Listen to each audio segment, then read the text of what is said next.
โพธิสัตว์เราพอที่จะเข้าใจแล้วว่าเรื่องของโพธิสัตว์นี่มันเป็นธรรมตัวนี้มันธรรมตัวไหนธรรมของพวกกษัตริย์ไปทั้งโลกอะธรรมของกษัตริย์ไปทั้งโลกที่เป็นโพธิสัตว์อะเพื่อจะนำสัตว์เข้าสู่โพธิญาณในตรงนี้อย่างนี้นะมันเป็นอย่างนี้นะ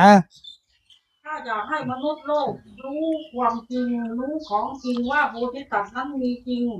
มองฉันอยากเชิญชวนให้เข้ามาทุกท่านทุกนามนะคะก็ให้เข้ามาต้องคือหลวงพ่อก็เกริ่นก็กล่าวแล้วบอกว่าทุกขั้นตอนก็คือให้เขาเข้ามารวมตัวกัน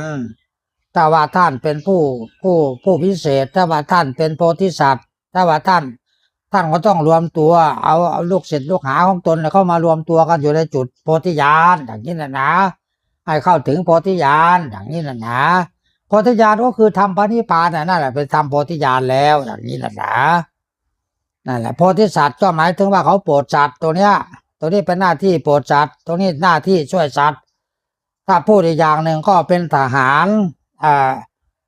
อาสาจะเป็นทหารอาสาของพระศรีอริยเมตไตรอย่างนี้นะเขาจะต้องเข้ามารวมตัวกันอยู่ในนี้อยู่ในดงกำพูเต้นในเม็ดนี้อย่างนี้นะโพธิสัตว์เหล่านี้นะ